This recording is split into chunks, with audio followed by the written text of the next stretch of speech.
giving Madden tips to you guys in the chat. So we're going to talk about that scheme. It's the Philadelphia Eagles offensive playbook. It's a run-heavy type of offense that mixes in effective passing schemes out of it, and I think that's an offense that is something similar to the Tampa Bay scheme that we've already presented, but adds a couple new wrinkles to it in terms of passing the ball. Absolutely, absolutely. If you are watching tonight with us, what you should really be doing is you should try and have your console up. I know a lot of you guys play MUT and watch the chat. This would be a good time to head into practice mode. Pick the Eagles playbook, kind of follow along with some of these reads, some of the setups, so that you get a better feel for it once you get into your game. And we hope you'll do that with us. All right, Gibbs.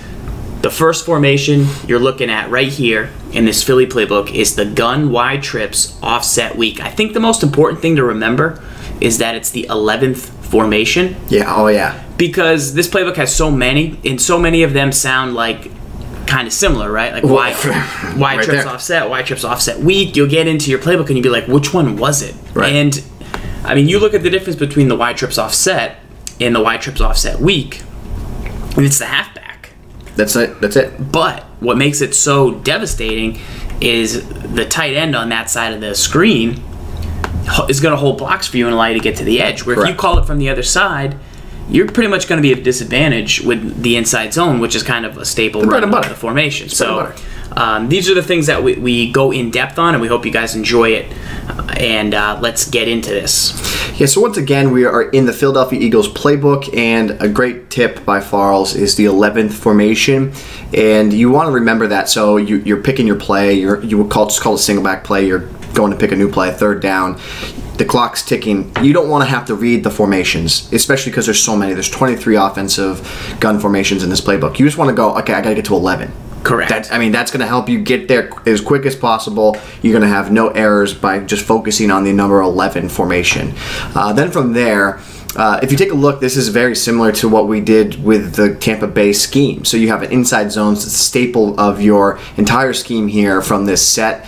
Then you have stick. Another very big important play, third down and short. Short situations, this is one of the best plays in the game to use. We also have a great play that I like to use, Eagles halfback angle. This is a wrinkle play that's different from that Tampa Bay scheme. Yes, you're going to lose the pitch option, but you're going to gain the Eagles halfback angle. You're going to gain a couple other passing plays as well. Let's not forget you have a halfback slip screen. Use those in the right situation against heavy blitz. In the red zone, this can be a very effective play. And then you have the ever so popular 4 verticals, arguably one of the best plays in the game, very effective at beating all types of coverages. It's also a quick audible, which is also quick audible. Now, most importantly, this page right here, okay, the last page on the gun wide trips offset weak is the most important page. This is what I think makes this entire formation, this entire scheme effective and something that's going to help you become a better Madden player. You take a look at the first play, it's the motion halfback swing. You take a look at this. This is the trend that you're seeing. You watch Monday Night Football, you watch Sunday Night Football, you watch the NFL. What they're doing is they're throwing these quick screens and the receivers are blocking. The Dolphins did this in real life the other day. Everyone does it. And it's so funny to see it though in real life. Yeah. Because it's like that's exactly what they do in the game. It's exactly what they do. And then you see it and then you can run it in Madden and you're like, oh, that's kind of cool. But what you see people do, teams in the NFL do, they run a guy on a quick flat and then the receivers block. That's what this motion halfback swing is. So that's one play that we really love. And then the other play I think is the most important play in this entire formation is the motion Z spot. Because, Farles, there's one route in particular, if you've been watching the show, you know there's one route that we always want it to help us beat zone coverage. Need a corner. Need a corner. Need a corner. Need a corner. And what's the one route that this formation has lacked? A corner. You had corner strike, but it's a little slow to develop, a little easier to stop, harder to attack zone with it. But let's take a look. Let's come out in the motion Z spot. I recommend always coming out in motion Z spot, because as we'll show you our audibles, we're able to get to the quick audible up, which is stick, and then able to do that, you hit the X audible on your controller, and you flick the right stick up. That gets you to stick. You flick your audible and then the controller to the right, or you can scroll down, hit LB. You're going to get to 4 verticals, one of the better plays. Absolutely one of the better plays. This has bailed me out quite a bit, and this is going to carry over to multiple playbooks, so you want to learn this play. the bread and butter, you got to know where your bread and butter's cooked, right? Right here, inside zone, the run audible down. This is what makes the whole scheme even possible to run because of this one running play. And what I love about this formation is our play action audible is a play we can use. Now, you've been chirping hard the PA shot last couple of weeks. What makes this play so effective?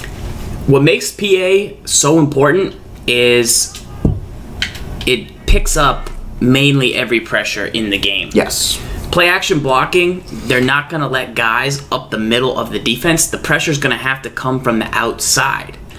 So you know if they're blitzing, you can potentially, they're going to do it from zone. You're going to pick up the pressure, and then you're going to have a one-on-one chance downfield. Another thing I really like is the 2 routes on the right are pretty good. And the route on the left, you get 1 free hot route. So you can hot route X to a streak or maybe a drag, depending on what you want to do. I will, depending on if they're blitzing, how many extra guys, I'll block Eddie Lacy. When you block Eddie Lacy on a play action play, now Aaron Rodgers doesn't have to fake the handoff. You still get the play action blocking to block any gap pressure, but it's quicker to get control of the quarterback. So those are the real things I like about the play action audible. Right, so we went through all those audibles, we went through the play we came out, and so let's talk about how this scheme works, okay? So the very first play that we're talking about is the inside zone. We're not talking about the passing plays. We're not talking about how effective 4 verticals is, how effective motion halfback swing is. We're going to talk about the bread and butter of this formation. It's the inside zone. And first and foremost with this set, you want to take a look at the defense and look at the alignment and then determine where do you have the numbers advantage. So if I'm looking at this formation, I can see that I have a numbers advantage off the right edge because if you look at the formation, you have 2 linebackers that are in the A gap, you have 2 defensive tackles that are lined up in the B gap, and then you have the outside linebackers like the CD gaps, right? And then you have 1 extra defender off the left that might be another corner, another linebacker. He's off the left edge. So the left edge is a spot where I don't want to run the ball. I want to try and get the ball off the right edge where I have an extra blocker and not the extra defender. Very important, where this is where the tight end comes in very handy. So the tight end comes in very handy. You have the numbers advantage before the snap. You read it, and you get to the edge with the inside zone. Now, that might look like an outside zone to some of you guys, but what makes the inside zone so good is the ability to cut it outside, and then when they say, all right, I've had about enough of that, you can now, especially in short yardage like 3rd and 2, cut it right back up the gut and at least pick up 4 or 5 yards. And that's the single most important tip about the inside zone, okay? You can run it inside, you can run it to the outside, and run it outside to the left. So let me show you how you actually do that, right? So if you just run the play organically, don't touch the sticks, right? I'm not going to touch it. You'll see where the halfback goes. He just kind of runs in the middle, like an inside zone, like right in the middle, right? But what the beauty about inside zone running scheme is it's a 1-cut system.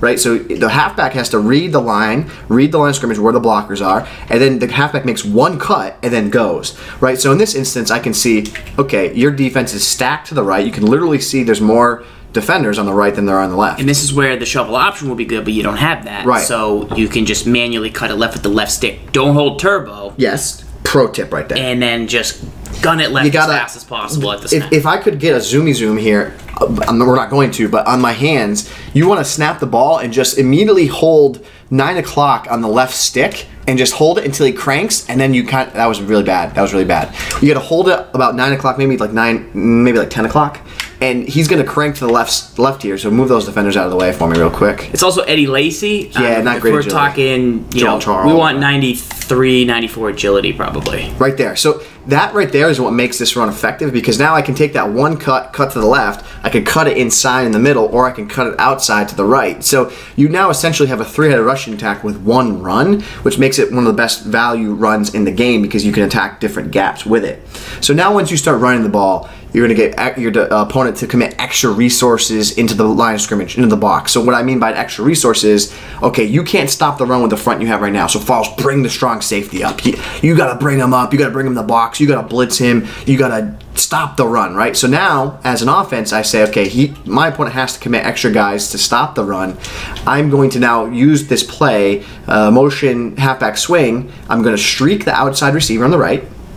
And then the auto motion to the halfback gives us the ever so popular flooding concept with the streak, the corner, and then the motion flat. And you're going to see I can just kind of pick apart the defense. Whoever I want to throw to, there's Eddie Lacy, gets a bad animation there. And yeah, you really need to practice. This is why I recommend that you turn on your Xbox, go to the Philadelphia Playbook, and practice the timing. I think you want to do a up pass lead to Eddie Lacy here, because otherwise you can potentially stall and you get that. Okay. Because that can't happen. That's what's going to make this play ineffective. This scheme would be a incomplete if you cannot get the halfback. There you go. Timing down to get a smooth catch in upfield. It's a very subtle difference. Last season in the Pittsburgh offense, we ran the play fullback trail, and the halfback catch got us 8 yards a whack. This year, they don't catch it at the same angle, and now you're getting 3 yards a whack with the rack catch. In that play, I have not called all year. I used to call it almost, according to Twitter, every play man. Yeah. Every play man. And it's so if you can't get this Eddie Lacy to get you 7 instead of 3 because you can't get the catch right, well then this whole scheme is at jeopardy.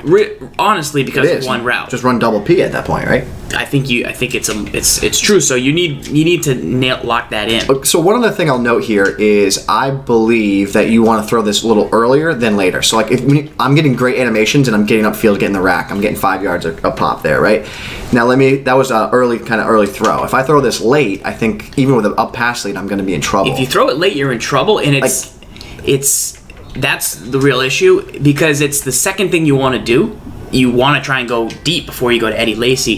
But what makes short passes effective is that you take them every single time they're there, so that they eventually have to bring somebody down to stop it. Have to stop it. And you got to throw it quick. I know that can sometimes lead to big hits in the flat, but let's talk about throwing it quick. There's nothing wrong. That's the whole trend in the NFL. Tom Brady, you look at the way he plays, he gets the ball at 1.8 seconds. That's part of his success. He gets the ball out and doesn't have to deal with pass rush, and he doesn't have to deal with exotic schemes, guys taking things away and letting the defensive ends get after him. Right. So if you see the flat, you have to be okay. Oh, flat's open. I'll take it. I'll take a couple yards. I'll take 4 yards, and now it's 2nd and 6. You take what they give you. The next step to this entire one play here is you call a standard cover 3 now, because you're going to get a lot of people that will start playing cover 3. Just go to audible to cover 3. Let's see. I think we got this. That works.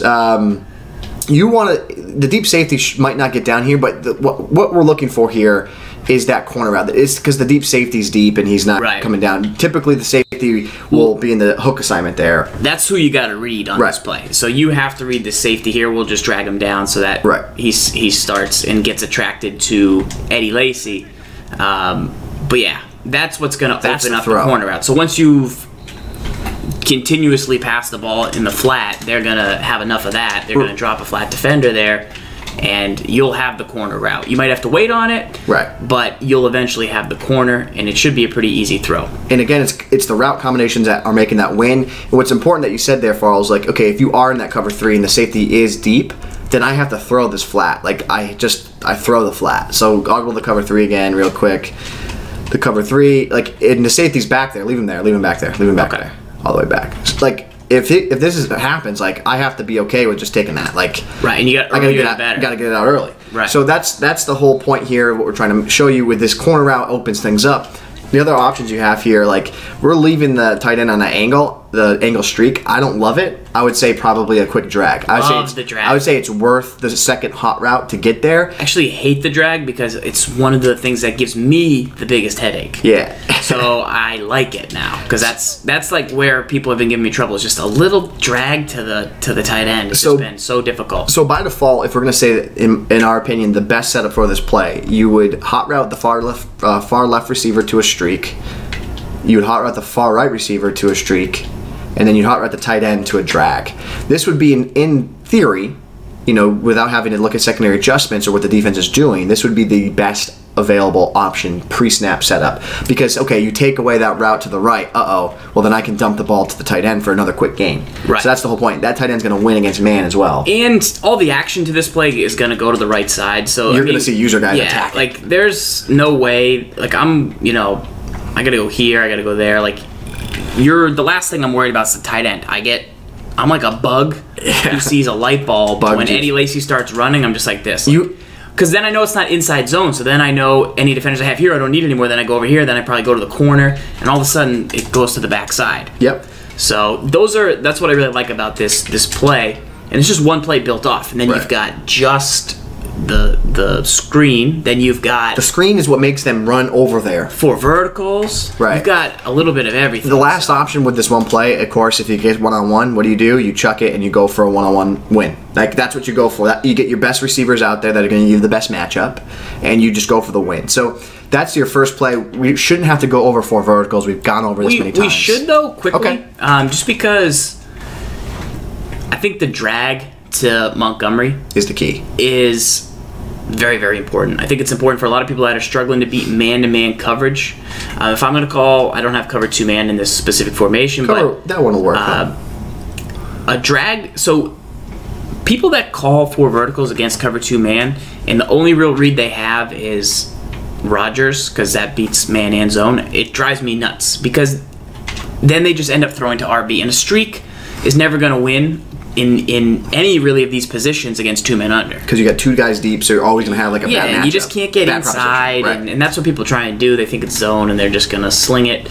But so what's the one thing they can do here for us? They can drag Montgomery. Okay, so you hit RB, and then you right stick down, you're going to place him on a drag. That's it. So now you've got crossing patterns. I know with this formation, I'm always looking out Take for down the Rodgers. defense. Take down the defense real quick. So, okay, that's the setup guy. That's what it looks like. Always looking for Rodgers. Yep. Like, I'm always very concerned that Rodgers is on that route when he's in this formation. Either a corner or that. Then you've got the underneath drag, which is a pain, but then you have the halfback, which is a pain. Sean McCoy's been crushing it. The halfback and the drag are the 2 most difficult routes to defend on this play, in my opinion. Right. Everyone knows to defend the tight end, so they go to like you have to, because you have to respect it. Right. And then you have to just live with the dink and dunks underneath. And the reason I don't like to drag the tight end is because on this specific play, the best route in the game is probably the tight end's route. Mm-hmm. And you can't put RB on the, like, you can't hot route the tight end's route. Right. So correct. Very important. You always kind of want to leave that if you can get it. Absolutely. You could always drag it if it's 3rd and 2, but you can just drag the slot and it's pretty much the same thing. You got Y underneath. Like, if I don't really rush anybody, say like I'm having a headache. Get the hook out of there. Get the hook out of there. Well, now you can just playmaker kind of across the middle. Like, say I use the middle. Now you can kind of be patient. You can like playmaker. Right. People know the deal. That's a tip we have on our YouTube channel about how to playmaker receivers after. But it creates havoc mixed in with the inside zone, mixed in with the motion. You have just the screen motion, which gives you better blocking. But you got to nail the timing on the lacy pass. You got to be willing to stay tough in the pocket, and you got to be willing to use the play action audible to prevent blitzing pressure, because otherwise you're in big trouble. The other big thing is the stick route, the flat route to lacy. What's going to happen is people will stop playing the flat. Mm-hmm. I mean, I have a hook zone on this, but not a flat zone. Like, this is how I would probably stand. I'd probably stand right here and wait for you to call inside zone. So you've got to take that route to lacy and rack it up field, and you got to be getting 6. You got to be getting 6 yards there. Got it. Because that's basically the double P. It's your double P from this formation, and then the last part is, let's go out. There's one more play I like. Mm-hmm. And it's the halfback angle play. So we'll show you what that looks like, and then we'll call man as well. Formation 11. Got it. I'm there. Formation 11. Formation 11. Eagles Playbook. In the Eagles offense, you're going to call the play Eagles halfback angle, because at this stage of the game, if you had, say, just call stick. So just call stick, right? Look where my guy is aligned that's defending him. You should probably be able to complete this pass. For sure. He's going to be late. He's late. That's just one-on-one, like, real life. Right. So another thing that's going to happen is then I'm going to take this defender over here, and then you're probably going to run inside zone, say. But now, absolutely would. But now at this point, you've got the angle. So call the angle. I see this, and I'm like, oh, I'm not getting beat to the flat again. Uh-oh, it's an angle. Bang. And that's kind of the mini game that you're playing on every snap. So many routes. You need a halfback like a LaShawn McCoy, maybe the new Lamar Miller. Danny Woodhead has a new item. Shane Vereen has a new item. And those are all guys that are going to be very tough for this scheme. For sure. And one other thing I like about this angle is right here. If you are in like a zone, right, It's not as great against man, but if you're in zone. So yeah, cover 3 works. So if you're in zone, there is an option that this is a drop back snap. He breaks out and then just deliver the ball right there. Like there's a tender area. Right. This is great in the red zone. This is third and two. I would say don't rely on it heavily because if you do get man to man, so stay in that man. Yeah. If you do get man, it's not the best quick throw because like the man's right there and you're gonna get in trouble. Like if you look at that too consistently, you could get into trouble. It's a zone read only. And it's you want to save it for a big time spot in the game, in my opinion. What I like about the halfback angle is you still have 4 verticals. Yeah. You got Rodgers on that route. You got RB. You can still make your reads.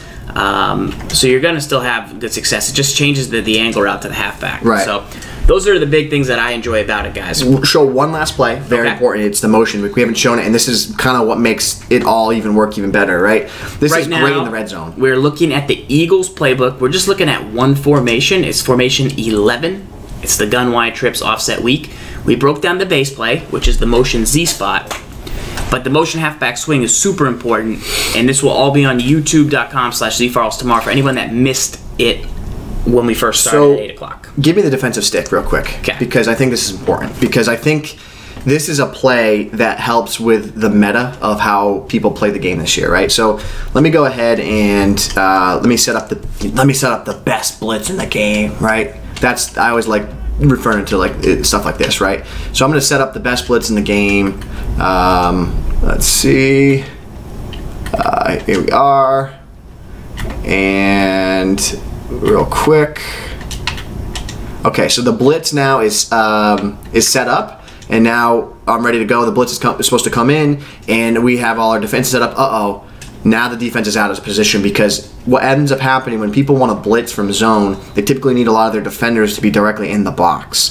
So, for example, you can see this right here. Look. Because they have to base a line. They have to base a line. You have your safeties deep, which now you're losing one extra defender. It's going to be harder to get over there. And then look where the rest of my defense is. They're all in tight against in the box, which now opens things up off the edge for the defense, or for the offense. So it's very, like, you're going to run this snap, I have to think inside zone. Oh, I gotta get over there. And then look, I just can't get over there. I just can't. What makes it so effective, guys, and you gotta understand this, is that you might be looking at this and you might be saying, "Oh, I could stop that. That's simple. I could do this." You can, but what this entire scheme is going to do is it's going to take you out of like what you feel comfortable in. If you like to blitz, this is a very difficult scheme to blitz against because this motion swing is a pain in the neck. I also have to worry about having to stop inside zone. I never know when inside zone's coming, Correct. So I have to set my defense up to stop it. And when people are rushing these type of blitzes and they're getting their setups in, double P can take some heat. But one thing I like to do is kind of motion the slot over with inside zone, see if I can use him to get a seal, because every now and then like a free guy will come in. There it is. And that's all you need to do is motion that inside slot guy, snap him just outside the tight end. You kind of screw up the blitz, and you usually seal the edge pretty well with these type of pressure. So that's two ways you can stop the pressure. One was just a normal block. You could also slide protect down. You could call 4 verticals, slide protect down, hit the RB. You could call stick and slide down as well and just hit the flat. But let's see. But what I think is important for you guys to know about this scheme is, I think in the red zone, I think you really want to go to the motion halfback swing, because even if I play, you also have the PA. You also have the PA. So you don't want to forget about the play action, because this is one of the rare ones, the rare shot plays from play action. Usually they're not shot plays. So this will pick up any pressure up the middle, and then you can maybe take a shot deep. There you saw the guy go after it. The halfback at least picked him up, the late blitzer. But so say Lacey's taking too long, or you're sending that extra guy, I'll just block Lacey. Now I won't have to do the fake.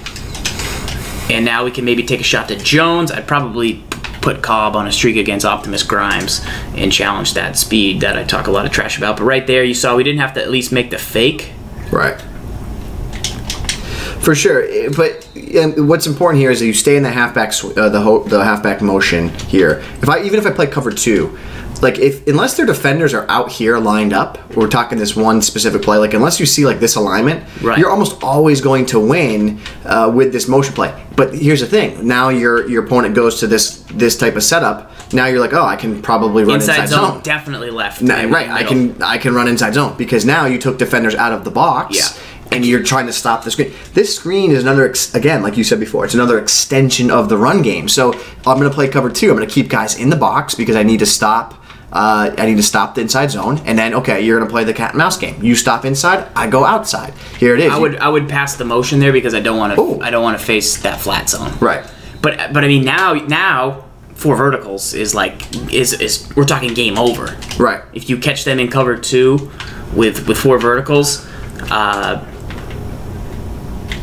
like it's bad. Like that's the reason I don't call cover 2 a lot, is because yes, it's very good, but the second they sniff it and risk you deep, well, now you're giving up a 60-yard play instead of, you call cover 3, they might hit you on a corner 15 yards, but like, I can't risk getting just crushed. Here's the thing, cover 2 can be good. It's usually good when the DBs are back, but if the DBs are back, then I would almost say always run the swing, the motion, and you're going to win this matchup because you're going to get a block. Right, you need to get a block. You need to test it. Right. So... But you can also throw the swing with the motion swing play. So that's all it's. That's the scheme, guys. There's other additional parts to it. I mean, we can talk about later at another point the slot offset from the 2-back formation. But this is a very effective scheme. I think it's going to be something that's simple for you guys to run. But when I say simple, it still has a lot of depth. And it's going to be something that's going to be very difficult for your opponents to stop you in. Eagles offense, 11 formation. Yep. Appreciate any follows on the channel, guys. I've got some EA access codes to give away tonight, so anyone that would like an EA access code, stick around after the show. That's thanks to Mutt Rewards.